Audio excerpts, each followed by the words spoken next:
RBI ने home loan की EMI में कमी का रास्ता साफ करते हुए लगातार दूसरी बार रेपो रेट में 0.25% कटौती का ऐलान किया है। इसके बाद अब रेपो रेट 6.25% से घटकर 6% हो गया है। इस कदम से उम्मीद की जा रही है कि लोन की किश्तों का बोझ थोड़ा कम होगा और लोगों को राहत मिलेगी।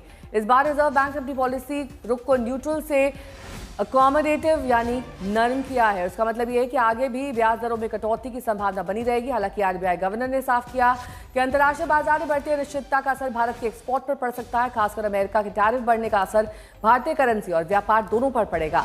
हालांकि उम्मीद यह है कि आज की कटौती के बाद बैंक भी ब्याज दरों में कमी करेंगे और 50 लाख के लोन की ईएमआई में हर महीने 781 रुपए की बचत हो सकती है। इसके अलावा आरबीआई ने देश की विकास दर का अनुमान थोड़ा घटाया है। पहले 2025-26 के लिए ग्रोथ का अनुमान लगभग 6.5% था, जो अब घटकर 6% रह गया है। राहत की बात यह है कि रिटेल महंगाई दर का अनुमान भी 4.2% से घटकर 4% तक कर दिया गया है।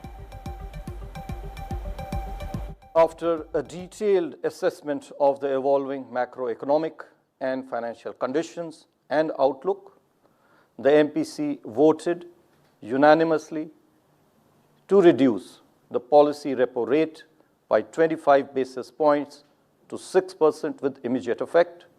Consequently, the standing deposit facility, the SDF rate under the liquidity adjustment facility shall stand adjusted to 5.75%, and the marginal standing facility rate or the MSF rate and the bank rate shall stand adjusted to 6.25%. साक्षी बत्रा मेरे सहयोगी जुड़ गए हैं तमाम जानकारी के साथ। साक्षी, इससे पहले भी रेपो रेट में बदलाव किए गए हैं, रेपो रेट को घटाया गया, लेकिन ये पास ऑन होता हुआ नहीं दिखा। इस बार इसकी उम्मीद है कि बैंक्स अपने अपने स्तर पर ये पास ऑन करेंगे और लोगों को राहत मिलेगी।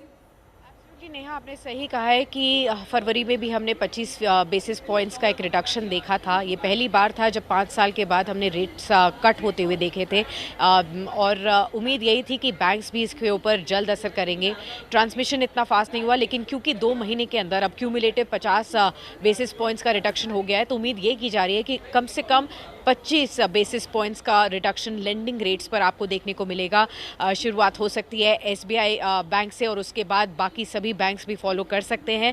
कितना जल्द ये ट्रांसमिशन होगा और हर टेन्योर पर होगा और किन किन लोन्स के ऊपर होगा, ये भी हमें आने वाले वक्त में पता चलेगा। होम लोन्स में, ऑटो लोन्स पर सबसे ज़्यादा असर इसका देखने को मिल सकता है, तो राहत की खबर डेफिनेटली आ सकती है। आगे आने वाले 1-2 महीनों में अगर जो हमारे व्यूअर्स हैं वो लोन लेने की सोच रहे हैं तो रुक जाएं, क्योंकि अभी भी रेट कट्स हो रहे हैं और उनको एक बेहतर रेट्स मिलने की उम्मीद हो सकती है। बैंकों से कम ब्याज पर उनको अब रेट्स मिल सकते हैं। अब दूसरी चीज़ ये है कि साथ ही साथ डिपॉजिट रेट्स पर भी क्या फ़र्क पड़ जाएगा, ये एक जानने वाली चीज़ है, क्योंकि अब तक हम एफडी पर हाईएस्ट रेट्स देख रहे थे। पिछले 4-5 साल से लगातार हम हाईएस्ट एवर इंटरेस्ट रेट्स पर बैठे हुए थे लगातार, क्योंकि रेट्स में कोई बदलाव नहीं हो रहा था।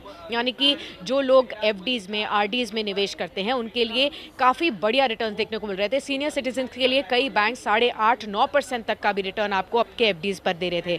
लेकिन क्योंकि यहाँ पर लेंडिंग रेट्स में भी बदलाव होगा, ये उम्मीद की जा रही है कि कहीं डिपॉजिट रेट्स में भी फर्क पड़ेगा। तो अभी जो आपके हाईएस्ट रेट्स है उन्हें लॉक कर दीजिए, क्योंकि यहाँ पर भी आगे जाते हुए फर्क पड़ सकता है। बहुत बहुत शुक्रिया आपका तमाम जानकारी के लिए।